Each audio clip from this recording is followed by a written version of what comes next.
ازيكم يا اصدقاء، عاملين ايه؟ يا رب تكونوا كلكم بخير. النهارده معادنا مع قصه جديده، لكن في البدايه مش تنسى تشترك في القناه وتفعل زر الجرس عشان يوصلك كل جديد. بتبدا احداث قصتنا النهارده مع البطل يوجين، واللي بيكون نفسه انه يكون صياد ناجح، لكن كل مره بيفشل وبيدور على طريقه على النت ازاي يكون صياد ناجح. وبيشوف ان كل الكلام اللي طلع على الموبايل قدامه هو عمله بالفعل، لكنه برضه لسه ما بقاش صياد ناجح. وبينفعل يوجين على موبايله وبيرميه في الارض بكل قوه ويقول كلام تافه: انا عملت كل دوت ولم انجح. وبنشوف البطل بتاعنا بيرجع بالذاكره لورا لمده 7 سنين، وبيقول انه كرس حياته كلها من هو عنده 20 سنه حتى الان عشان يكون صياد، ولكن كل مره كان بيفشل، ودايما النتيجه ليه كانت مخيبه للامال. وللاسف كل مره بيكون في اسباب مختلفه للفشل، واللي كان اولهم ان امتحان الصيادين بيتضمن مهمات زي صيد الوحوش المخصصه في الابراج، وبتكون الابراج دي محصنه ومساحتها كبيره جدا، وده بيصعب الموضوع في القضاء على الوحوش. ويكمل يوجين ويقول إن في المراحل المبكرة بمستوى منخفض كان من المستحيل هزيمة الوحوش المخصصة لمهام الامتحان. وبنشوف يوجين بيقول إن الصيادين زمايله إنهم كانوا دايما بيكون ليهم فرصة أحسن منه في الزنزانة، لأنهم كانوا بيمتلكوا معدات جيدة، فكانوا دايما بيقوموا بعملية تطهير الزنزانة من الوحوش بسرعة، وكده الامتحان كان بينتهي وأنا الوحيد فيه اللي فاشل. وقررت بعدها ناخد فرصة كمان واشتغل بنظام الدوام الجزئي في اليوم عشان اقدر ان انا اوفر لنفسي المعدات اللازمه للصيد. وبعدها فقدت كل قدرتي على التحمل، وكمان انهارت بداخل الزنزانه، وده برضه ادى الى فشلي في الامتحان. وبقول بعد كده ليجين لنفسه وقعد في الزنزانه: هل اللي بيحصل معايا ده شيء طبيعي ولا انا بس اللي بيحصل معايا كل ده؟ وبفتكر الكلام اللي كان على الموبايل: ازاي تكون صياد ناجح. ويقول يوجين: انا نفسي اعرض قصتي على كاتب الكلام دوت ويشوف الغلط فين. وفجاه بيدخل مشرف الصيادين، واللي بيدخل يلاقي ليوجين قاعد لوحده جوه الزنزانه ماسك الموبايل بتاعه، ويقول له: انت يا صياد، انت هزمت كل الوحوش خلاص اللي مستواهم منخفض وقاعد هنا تاخد استراحه؟ ويقول له يوجين: ايوه، قضيت عليهم كلهم وقتلتهم. ويقول مشرف الصيادين: هو انت مش المفروض انك تعود مره تانية لنقطه البدايه وتقوم بجمع الغنائم؟ يبقى ليه قاعد تستريح وماسك التليفون بتاعك كده؟ اوعى تكون عايز تقول لي انك مش هتشارك في غاره الرئيس. ويقول يوجين لنفسه: مشاركه الرئيس في الغاره؟ بس دول مش بياخدوا غير الصيادين المتدربين كويس جدا وعندهم كفاءه عاليه، وحتى لو اخدوا حد بيكون من الصيادين اللي عندهم فلوس كتير واصلهم من عيله غنيه جدا. اكيد المشرف بيحاول خداعي بالاكاذيب. وبعدها بيقوم ليوجين من على الارض ويقول: اسف يا سيدي المشرف، انا رايح على هناك على الفور. ويقول له المشرف: حاول تسرع اكتر من كده. ويقول ليوجين: ايها الوغد العجوز. ويروح ليوجين على نقطه البدايه ويلاقي هناك مجموعه من الصيادين واقفين، ويقول العدد بتاع الصيادين قل قوي، كان في الاول اعضاء اكتر من كده بكتير. هل تم خداعهم زي ما انا اتخدعت انا كمان؟ وبنشوف واحد من الصيادين اسمه كيم مانسك، وهو زميل دراسه من الثانوي، وبينادي على ليوجين صاحبه ويقول له: انت ايها الصياد رفيع المستوى بتاع المستقبل. وبيفرح كيم ويقول لليوجين: هو انت اخيرا رفعت مستواك؟ ويبص ليه ليوجين ويقول له: انت ليه دايما بتناديني اني من كبار الصيادين مع اني مش عندي اي نيه ان اكون صياد عالي الرتبه في يوم في الايام؟ ويكمل يوجين ويسال كيم ويقول له: لكن ليه الحفله الصغيره جدا دي؟ وغير كده كمان كل الصيادين دول منخفض المستوى، انا عارفهم كويس. ويقول كيم: انت مش سمعت من مشرف الصيادين واللي قالوا ان تم اصدار امر استدعاء طارئ للنقابه بسبب ظهور زنزانه غير مؤكده من رتبتها؟ ويكمل كيم كلامه ويقول ان بعد تطهير الزنزانه لاول مره المكافآت ما كانتش مسحه، عشان كده تخلوا بسهوله عن الابراج المحصنه ذات المستوى دي، وعشان كده المره دي هما بيخططوا لتصفيه الرئيس من اعضاء النقابه المتبقيين، وكمان معاهم 2 متدربين فقط. وبيتصدم ليوجين ويقول له: انت عارف معنى الكلام اللي بتقوله ده يا كيم؟ ويرد عليه كيم ويقول له: معناه ان يمكنك التغلب على الرئيس، والمره دي يمكنك الارتقاء بالمستوى بتاعك اليوم. ويفرح ليوجين وكيم باللي بيحصل وبيتخطط ليه. ويقول ليوجين: لكن مين هم العضوين المتبقيين في النقابه؟ اذا كنت ترغب في اخذ متدربين وقتل رئيس زنزانه على المستوى دي فيجب انك تكون على مستوى عالي الى حد ما. ويرد عليه كيم ويقول له: على العموم انا مش سمعت حاجه زي دي لحد دلوقتي، وهم مش هيسيبوا وراهم شخص غير كفر، أليس كذلك يا صديقي؟ ويبدو ان رئيس الزنزانه بيدمر نفسه لما بيكون صحته منخفضه، وحتى لو تم اصدار امر الدعوه الطارئ للوكاله، اذا كنت تريد انك تاخد الرئيس مع 10 متدربين يجب انك تترك ما لا يقل عن 2 من الصيادين من اصحاب المستوى 100 او اعلى. ويرد عليه ليوجين ويقول له: ده امر اساسي طبعا. ومع ذلك ويبص ليوجين على واحد من الصيادين اللي معاه يقول: هل ده ممكن يكون فعلا؟ ويسكت. ويروح ليوجين لواحد من الصيادين يسأله ويقول له: مين اللي لازم يحمل السيف ده من أعضاء النقابة؟ ويرد عليه الصياد ويقول له: واحد من أعضاء النقابة المتبقيين هو اللي بيحمل السيف. ويرد عليه ليوجين ويقول له: شكرا، لأن دي أول مرة ليا فكنت بسألك. ويقول يوجين للصياد: فهمت، تبقى دي المرة الأولى ليك أنت بتشارك فيها معانا في غارة زنزانة الرئيس. ويقول له الصياد إنه ليس لديه أي شيء، أنا بس كنت براقب لحد النقطة دي فقط. بس أنت شكلك ليه قلقان كده؟ أنا مش عايزك تقلق، حتى لو كنت افتقدت إلى الخبرة فأنا عندي المعدات الكافية اللي بتمكنني من الاعتماد عليها. وبنعرف إن الشخص ده اسمه تشوي، وإنه حفيد رئيس أحد الشركات المتوسطة الحجم والرائدة في كوريا، ومستواه 55. وبيقول ليوجين إن ترك صياد مخضرم بمستوى يزيد عن 100 غير كافي، عشان كده أجروا صياد بالفلوس يسافر حول الزنزانات للقيام بجولة في الزنزانة. معقول يعملوا كده؟ هل ده شيء يصدق؟ ويكمل يوجين ويقول إن في الحالة دي الشخص الوحيد اللي أقدر أثق فيه هو مشرف الصيادين، لأنه هو الشخص الوحيد المتبقي من أعضاء الوكالة، والمستوى بتاعه 205. ومع الشخص ده فأكيد السيد شوي هيقوم بتخطيط غياب القوة اللي جابها الآخرين، هتكون أكتر من كافية. ومع ذلك في الغارات الخاصة بالرؤساء شيء لا يمكن إنك تعمله لوحدك، أنت محتاج تكون قادر على التعامل مع الغوغاء الصغيرة اللي بتظهر من الوحوش بشكل متقطع، وكمان تتكيف مع وحوش الرؤساء اللي بتغير فجأة أهداف هجومها. ولو ما حصلش كده هتكون عبارة عن طعام للوحش الرئيسي واحد تلو الآخر. وبالإضافة لذلك إن الوحش الرئيسي في الزنزانة وهو السيركلموس بيدمر نفسه بعد 3 دقايق لما بتنخفض قوته أقل من 30%، وإحنا محتاجين نحدد النتيجة قبلها. ويكمل ويقول مشرف الصيادين: هل درستم جميعا جيدا معرفة أنماط الرئيس؟ ويكمل ويقول: اقتلوا الحشد العشوائي أولا اللي هيظهر، ولما يحاول إنه يفجر نفسه حاولوا بكل قوة إنكم تقضوا عليه قبل ما يفجر نفسه. ويقول ليوجين: طب لو الضرر اللي احنا عملناه كان غير كافي نعمل ايه؟ يرد القائد عليه ويقول له: الهروب من البوابة، لكن من الأفضل إن يكون الهجوم عليه كبير جدا حتى لو كانت النتيجة النهائية هي الموت. ويكمل ويقول: لو مفيش حد في غرفة الرئيس عندما يتم تدمير الزنزانة ذاتيا يبقى كده تم تطهير الزنزانة، لكن هيتم فقدان نقاط من الخبرة والعناصر. ويشجع القائد الصيادين يقول: لو مفيش حد عنده سؤال يبقى يلا بينا نروح على الزنزانة ونطهرها على الفور، تقدموا يا أبطال. ويجري كل الصيادين. ويقول ليوجين: أنا مش قادر أجري، أنا مش قادر أجري ولا أتحرك حتى، كأن رجلي مربوطة في الأرض، وكمان لا يمكن الآن إن أنا أتراجع. ويجي الصياد شو يقول له: أنت قلت لي اسمك ليوجين؟ ويكمل يقول له: أنت مستواك 46، أعلى من الناس الصيادين اللي حوالين مننا هنا، أنت سبق ليك إنك هزمت رئيس قبل كده؟ ويرد عليه المرة دي صديقه كيم واللي بيكون واقف جنبهم ويقول له: أنت مش تعرف إن ده هزم قبل كده 3 من الرؤساء؟ وبيتفاجئ ليوجين ويبص لكيم صديقه ويقول له: أنا عملت كده؟ ويتكلم شوي ويقول: يبقى احنا ال3 صيادين المفروض نفضل جنب بعض طول المعركة. أنا لاحظت إن خبرتي الفعلية غير متوفرة، احنا المفروض نجمع الأدوار كلها ونبتدي نوزعها على نفسينا، وبكده هنقدر نعمل شغلنا على أكمل وجه. إيه رأيكم يا أصدقائي؟ ورد عليه كيم ويقول له: أنا مناسب ليا الكلام جدا، بس المهم السيد ليوجين يوافق. ويسأل كيم ليوجين صديقه: هل الوضع مناسب معاك يا سيد ليوجين؟ ويرد عليه ليوجين ويقول له: مناسب جدا. ويقول كيم: أنا مبسوط جدا باللي حصل. وبعدها بيكمل كيم كلامه مع تشو ويقول له: يجب عليك هزيمة الوحش الرئيس، فأنا عايز أرفع مستواي النهاردة أعلى مما هو عليه. ويرد عليه تشو ويقول له: ده أكيد، أنا كمان محتاج للعناصر اللي بتسقطها الدائرة. ويرد كيم ويقول: إن النوايا متوافقة فالهدف هيتحقق. وبيعزم كيم صديقه الجديد تشو على مشروب بعد الانتهاء من تطهير الزنزانة. ويقول تشو موافق، ويقف ليوجين مندهش من الكلام، ويقول لنفسه في النهاية: هل كانت دي نية الشخص تأمين فرصة لدخول الزنزانات أعلى من خلال التواصل مع أبناء عائلة شويل الغنية؟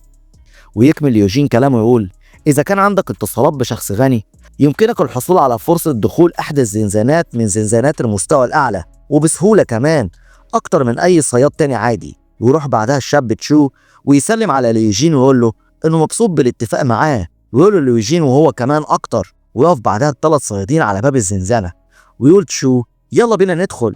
ويقول ليوجين: يلا بينا نخش ونتبسط ونغتنم فرصة لا تأتي في الحياة كثيرا.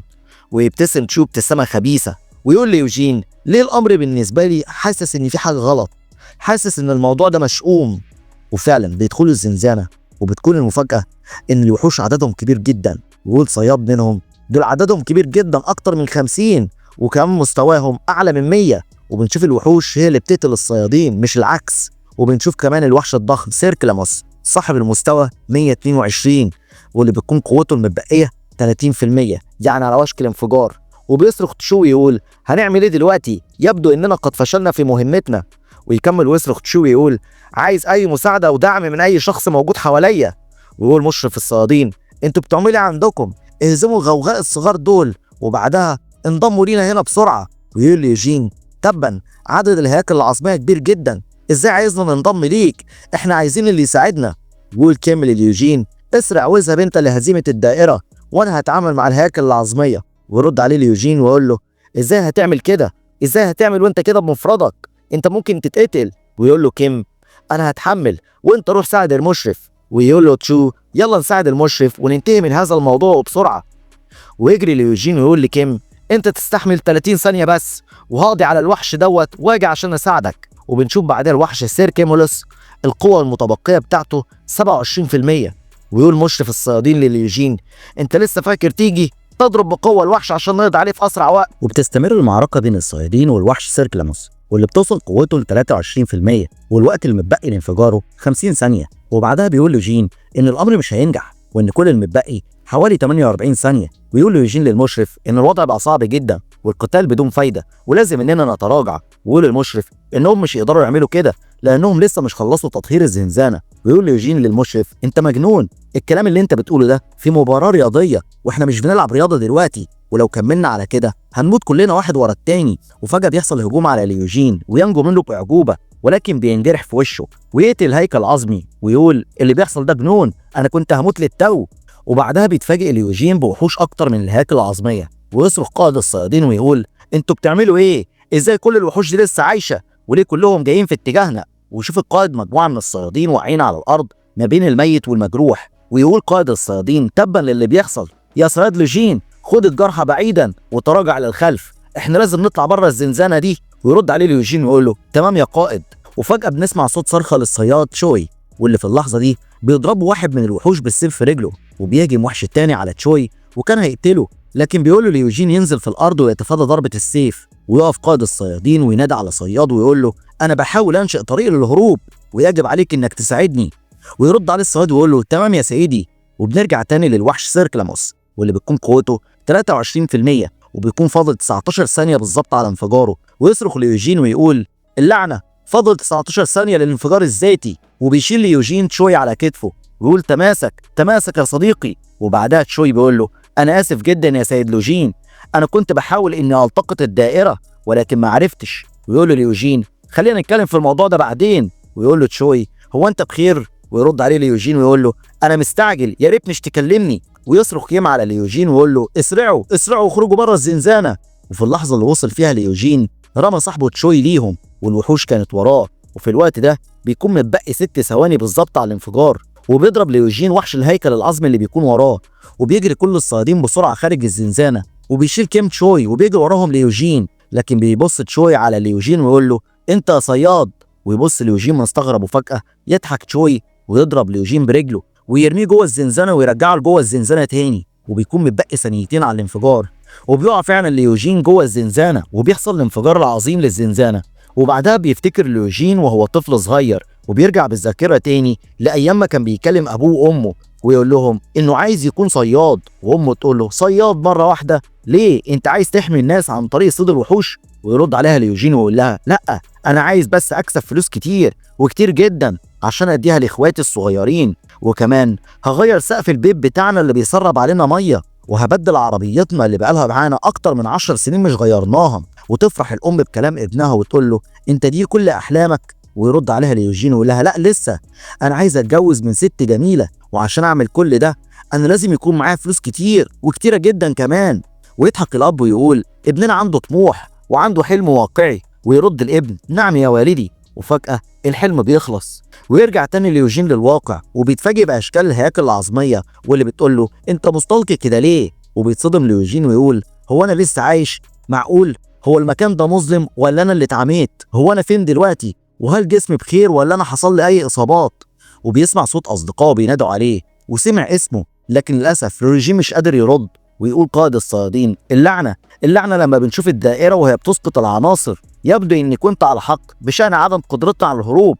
ويقول تشوي انا اسف كل ده كان بسببي، ويحاول يمثل ان مش عمل حاجة لانه عارف ان محدش شافه غير ليوجين فقط. وبيسمع كلامه ليوجين ويقول تشوي الوغد كل ده بسببك انت اللي دفعتني برجليك داخل الزنزانة بعد ما انقذتك، اللعنة عليك الزنزانة دلوقتي على وشك الانهيار بسبب الانفجار اللي حصل. ويقول مشرف الصيادين التقطوا اللي تقدروا عليه من الزنزانة واتركوا ليوجين تحت الأنقاض وارجعوا للخلف. ويقول كيم احنا بحاجة أيها المشرف لاستعادة جثة ليوجين على الأقل. ويرد المشرف يقول لا يوجد شيء يمكننا ان احنا نعمله، احنا هنلاقيه ازاي بين كل الصخور دي؟ حتى لو لقيناه فعلا مش هنقدر نرفع كل الصخور دي من فوقه. ويقول ليوجين مش تمشوا انا لسه عايش، مش تمشوا انا لسه عايش، حد ينقذني، حد ينقذني ارجوكم، حد يرفع الصخور دي عني. وللاسف محدش بيسمعه. وبعدها بيتكلم مشرف الصيادين ويقول لكيم مش تنسى شعار الصيادين بتاعنا، بالنسبه للصيادين الزنزانه هي مقبرتهم. ويبدا كيم بعدها في البكاء على صاحبه ليوجين ويقول له اسف يا صديقي. ويسمع ليوجين كلامه ويقول مش تسيبوني ارجوكم، انا هنا تحت الصخور، حاولوا تدوروا عليا. ويقول ليوجين الخطأ حصل امتى؟ هل كان فيا انا لما ما قدرتش اني اتجاهل تشوي واسيبه مصاب، ولا كان لحظه ما رحت قدمت اني اتدرب في المنظمه عشان اكون صياد، ولا كان من قبلها؟ ويكمل يقول لنفسه هو ليه تشوي عمل معايا كده؟ ليه الكراهيه دي ليا؟ ولا ده عباره عن طمع في الاشياء اللي كان سيد الدائره بيسقطها؟ ليه شخص غني زي تشوي يعمل معايا انا كده؟ ويقول ليوجين اللعنه عليا، انا ايه اللي خلاني انضم لغاره الرئيس؟ انا كان المفروض ارجع بيتي. ويكمل يوجين كلامه ويقول دماغي مليانه بالاسئله، لكن مهما سالت وندمت مفيش شيء هيتغير للاسف، وان اتكتب عليا ان اموت هنا. ويخرج ليه تاني الاشباح وتقول له هو ده اللي انت عاوزه فعلا؟ تفتكر كده؟ ويقول له يوجين بس انا حاسس اني عايش ومش هموت. ويستخدم ليوجين نافذه الحاله، ودي عباره عن الحاله بتاعت ليوجين الصحيه. ويشوف ليوجين ويلاقي ان عنده متبقي حوالي 5 نقاط من الصحه فقط، وانه قدر يتمكن يكون على قيد الحياه بطريقه ما لا يعرفها. ويبص ليوجين ويقول هل يمكنني الخروج من هنا؟ ويبص حوالين منه ويلاقي صخور وهياكل عظميه. ويقول ليوجين لنفسه وهو ماسك الموبايل في رياح جايه من المكان دوت، والرياح دي دايما بتشير الى احتمال كبير بوجود ممر او مساحه فارغه، حتى لو مت لا بديل ليا من المحاوله. وفعلا بيحاول بكل المتبقي من قوته يتحرك ويخرج من بين الصخور، وفعلا بيقدر يخرج من الصخور. ويقول هل فعلا خرجت؟ ويخرج ليوجين واقف على رجله ويبص على الزنزانه ويقول كان هناك انفجار، لكن يبدو مختلف جدا عن غرفه الرئيس. ويقول الانفجار اللي حصل خلى الغرفه والزنزانه دي مختلفه جدا عن غرفه الرئيس السابقه، يبدو كانه نوع من الممرات. ويشوف ليوجين قدامه ممر طويل ويقول بوابه زنزانه، هل معقول تكون هي؟ ويمشي ليوجين في الممر ويقول هل يمكن ان يكون الانفجار قد كشف عن زنزانه مخفيه؟ هل ده ممكن يكون فعلا حصل؟ انا عقلي مش قادر يستوعب ولا يصدق كل اللي حصل. ويقول لنفسه انا عقلي مليان بالهواجس الكبيره جدا واللي طول عمري بلاقيها دايما صح. وبيجي ليوجين اشعار يقول له هل ترغب في الدخول في زنزانه من الرتبه دبل اس؟ ويقول ليوجين رتبه دبل اس، وان دوت اعلى مستوى صعوبه في الابراج المحصنه الموجوده، حتى الابطال والطبقه العليا بين الصيادين بيترددوا في التعامل معاها. ويهرب ليوجين ويطلع يجري ويقول انا لم ارى شيء، انا لم ارى شيء، انا هخش الزنزانه رتبه دبل اس، انا افضل ليا ان اعيش واموت في زنزانتي المنهاره. وفجاه بتقع صخره قدام ليوجين وهو راجع من الممر في طريقه للزنزانه، ويقول اللي بيحصل في الزنزانه هنا. ويبدا بعدها الزنزانه كلها تنهار، ويجري ليوجين ويرجع تاني في طريقه للممر، والصخور بتقع وراه واحده تلو الاخرى. ويسمع ليوجين صوت جاي من وراه بيقول ادخل الزنزانه باقصى سرعه. وفعلا بيجري ناحيه البوابه بتاعه الزنزانه، وبيدخل في اخر لحظه ويقع على وشه. ولما بيقوم يبص حواليه بيلاقي مجموعه من القبور. ويقول ليوجين هل لانها من الرتبه دبل اس؟ هي زنزانه واكيد مش كهف. ويشوف ليوجين قدام عينيه خيال بيتحرك. ويقول ليوجين هل ده ممكن يكون احد الوحوش؟ ويتنهب من الخوف ليوجين ويقول ان النافذه الزرقاء للمستوى طالما انها ظهرت ليا كده فده معناه وجود شخص. ويقرب ويقول اذا يجب ان يكون دي زنزانه مفتوحه، واكيد الشخص اللي هنا ده بطل جاي عشان يطهر الزنزانه. ويحاول ليوجين انه يشجع نفسه ويقول سوف انجو، سوف انجو اكيد.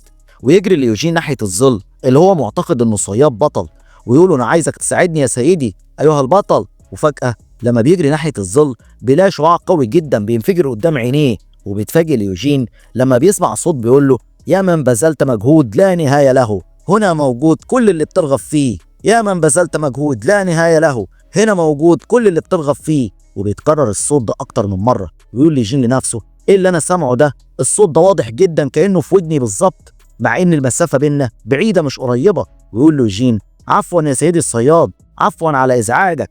ويشوف ليوجين شخص قاعد في مكانه على الارض مش بيتحرك، ويقول هو بيعمل ايه الشخص دوت وهو قاعد زي الشاشه المتوقفه مش بيتحرك على الاطلاق زي التماثيل بالظبط. ويقرب ليوجين ويقول له مرحبا يا سيدي. ويتكلم تاني الشخص الغريب ويقول يا من بذلت مجهود لا نهاية له. وبيسمع ليوجين الصوت، وبيكون صوت قوي جدا لدرجة ان يوجين بيحط ايده على ودنه من قوة الصوت، ويقول ليوجين لنفسه هل ده ممكن يكون؟ ويسكت. وبعدها يقول شخصية NPC، شخصية غير قابلة للعب. وبيكمل ويقول ايه الشخصية الغريبة دي؟ وعلى الرغم من الواقع اصبح مثل اللعبة، فمن المعروف ان الشخصيات غير القابلة للعب غير موجودة في الحقيقة. ويقول ليوجين لنفسه رائع، هل انا اول واحد اكتشف شخصية غير قابلة للعب؟ ويرجع الشخص الغريب يقول تاني يا من بذلت مجهود لا ينتهي، ويحط ايده ليوجين على ودنه ويصرخ ليوجين من قوة الصوت ويقول له توقف توقف ارجوك توقف. ويقوم يقف الشخص الغريب وبيكشف عن وشه، وبيتصدم ليوجين لما بيشوفه، ويقول الشخص الغريب انت يا صياد، انا لما حاولت ان اتصرف كشخصية غير قابلة للعب بعد فترة طويلة اتعلقت في هذا التكرار الممل. ويسأل الشخص ده ليوجين ويقول له انت مستواك كام؟ وبتظهر في اللحظة دي رسالة زرقاء بمستوى 46، ويرد عليها بعدها ليوجين على سؤال ويقول له مستوى 46. ويقف الشخص الغريب ويقول له عرفت خلاص، هو انت مفكر ان عناية دي للزينة فقط؟ انت ازاي بحق الجحيم وصلت بمستواك 46 ده لحد هنا؟ ويرد عليه ليوجين ويقول له لسه حاصل الموضوع ده للتو يا سيدي. ويرد عليه الشخص الغريب بعدها ويقول له حدث للتو؟ ازاي حدث دوت؟ ويسأل يوجين الشخص الغريب ويقول انت مين؟ ويرد عليه ويقول له انا المدير هنا، انا المدير من حيث اللعبة، انا شيء زي NPC. ويقول لي يوجين تمام زي ما توقعت. ويسأل يوجين الشخص الغريب ويقول له ممكن تقول لي على طريق الخروج؟ ويرد عليه الشخص الغريب ويقول له طريقة للخروج؟ ويقول له لا يوجد طريقة للخروج، فقط الطريقة الوحيدة لمغادرة المكان هي تطهير الزنزانة بنفسك. ويقول لي يوجين ازاي؟ انت كده بتمزح معايا، ازاي صياد مستوى 46 يمكن انه يطهر الزنزانة من رتبة دبل اس؟ ويرد الشخص الغريب ويقول انت معاك حق فعلا، لكن حاول وحاول كمان انك مش تستسلم ولا تحبط من عزيمتك كتير، هنا المستويات والصحة لا تعني شيء. ويرد عليه يوجين ويقول له انت تقصد ايه بكلامك؟ ويرد عليه مدير اللعبة الشخص الغريب ويقول انت تعرف ان المكان ده من رتبة دبل اس، وسواء كنت في المستوى 46 او 500 فمن الممكن ان يتم انزالك، ولكن الشيء الوحيد اللي يهم هو. ويسكت الشخص الغريب وبعدها يرجع يكمل كلامه تاني بعدها بثواني ويقول الحظ فقط. ويرد ليوجين عليه ويقول له الحظ اي نوع؟ ويقول له الشخص ان المكان ده مش اي شخص يعرف يدخل ليه، يجب عليك استيفاء الشروط الخاصة والمعينة لكي تتمكن من الدخول، وطالما انت دخلت هنا يبقى انت كنت محظوظ الى حد ما. ويكمل ويقول ومين يعرف ربما يحالفك الحظ مرة تانية وتحصل على القطعة المخفية. ويندهش ليوجين ويقول وانا مستواي 46 وعندي 5 نقاط صحة. وبيمشي الشخص الغريب ويسيب ليوجين ويقول له ان الوقت انتهى بالفعل، كان نفسي ان اساعدك اكتر من كده بس انا ما اقدرش اتجاوز سلطتي. وينادي عليه ليوجين ويقول له انت هتغادر وتسيبني؟ ويقول له اسف مش في ايدي اي شيء، وعلى العموم ابذل قصارى جهدك والفرص كتيرة وما تحاولش تستسلم. ويسيب ليوجين ويطير في الهواء. وينادي عليه ليوجين ويقول له انتظر حتى لو دقيقة معايا. ويفضل الشخص الغريب يردد نفس الكلام يا من بذلت جهودا لا نهاية لها، هنا تكمن القوة التي تسعى إليها، تجنب الموت واعثر على الحقيقة. ويقول كان واحد فقط يمكنه انه ينقذك. وبعدها ليوجين بتجيله رسالة بحث عن العثور على سلاح، ويقول له الشخص الغريب اخر شيء عايز اقوله لك، راقب السماء جيدا يا ليوجين بشكل متتالي لان المطر هنا ممكن يقتل لما بينزل من السماء. ويقول ليوجين السماء، اراقب السماء. وفعلا بتعدي ثواني ويحصل شيء غريب، ويبص ليوجين يلاقي السماء بتمطر اسلحة مختلفة، وكان منهم سيف هيقع على دماغه. وبيحاول يوجين يتفادى الاسلحة اللي بتنزل من السماء ويحاول يجري يمين وشمال عشان يبعد عن الاسلحة اللي ممكن تقتله. ويقول ليوجين لنفسه يبقى ده المطر المؤلم اللي كان يقصده قبل ما يختفي. وبيتفاجئ تاني ليوجين ويقول الجو مغيم كده ليه؟ وفجأة بيشوف ليوجين شيء ما كانش يتخيله، بقرة ضخمة نازلة من السماء لون عينيها احمر مرعب. ويقول ليوجين ان ده جنون، ويجري ليوجين عشان يتجنب نزول الطور على دماغه، وبيكون ده الطور العملاق اللي مستواه بتاعه غير معروف. ويقول ليوجين ان معنى كده ان فرق المستوى بيننا ما يقلش عن 100، هو المفروض ان انا امسك الطور دوت.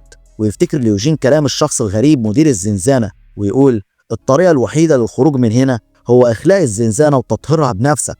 ويفكر ليوجين في الكلام ويقول لنفسه اعتقد ان ما عنديش اختيار تاني غير ان اتحدى نفسي. ويبص ليوجين على الاسلحة اللي وقع على الارض من السماء ويختار منها سيف ضخم ويشيله من الارض. وبتيجي رسالة ليوجين ان السيف ده اسمه السيف العظيم للاشعاع، والرتبة بتاعته رتبة اسطورية، وقوة الهجوم بتاعته 1050. ويقول ليوجين معقول ان انا امتلك السيف الاسطوري صاحب الرتبة الاسطورية؟ هل من السهل ان انا احصل على تاني افضل عنصر في التقييم؟ بالاضافة ان لا توجد متطلبات كمان لاستخدامه. معنى كده ويسكت ليوجين ويفكر شوية ويقول اعتقد ان دلوقتي يمكنني الخروج من الزنزانة بشكل اسهل مما كنت اتصور. ويفرح ليوجين ويقول يلا بينا ننهي الامر في الحال. ويروح ليوجين يجري ناحية الطور العملاق وهو ماسك السيف، ويحاول يضرب الطور العملاق بالسيف ضربة قوية، ولكن الضربة القوية دي للأسف ما بتتسببش في أي ضرر للطور. ويقول ليوجين وهو مصدوم الهجوم بالسيف لا يعمل. وبيلاقي ليوجين إن الطور بدأ يفوق، ويجري ليوجين ويقول مفيش وقت للتردد، يجب علي إن أنا أتعامل مع الطور وهو فاقد للوعي من أثر الصدمة من السقوط من السماء. ويمسك ليوجين سلاح جديد وهو سلاح المحارب البربري الفاس، والرتبة بتاعته أسطوري، وقوة الهجوم بتاعته 1100، والمهارة الخاصة بتزيد من قوة الهجوم بمقدار 1 لكل إحصائيات. أما قوة الهجوم الإضافية بتكون 75. ويقول ليوجين لنفسه المرة دي السلاح ذو مهارات إضافية. وبيجري ليوجين عشان يقتل الطور باستخدام الفاس الأسطوري، ولكن بيتصدم لما يلاقي الفاس لم يتسبب أيضا في أي ضرر للطور زيه زي السيف. ولكن المفاجأة هنا إن الطور بيقف. ويقول ليوجين اللعنة، ما هذا الطور الضخم؟ هيحصل إيه بين ليوجين والطور؟ ده اللي هتشوفه في الفيديو الجاي يا أصدقائي. سؤال مسابقتنا النهارده، تتوقع ايه اللي هيحصل بين ليوجين والطور؟ اما السؤال التاني، هل هيخرج ليوجين من الزنزانه؟ جاوبوني في التعليقات عشان انزل اسمك في الفيديو القادم. مش تنسى الاشتراك في القناه وتفعل زر الجرس عشان يوصلك كل جديد. وفي الختام سلام. I got nightmares in my head, I fear that the thoughts build up until I can't hear, that my mind fills up into a creature, and it haunts me somewhere much deeper. I got nightmares in my head, I fear that the thoughts build up until I can't hear, that my mind fills up into a creature, and it haunts me somewhere much deeper.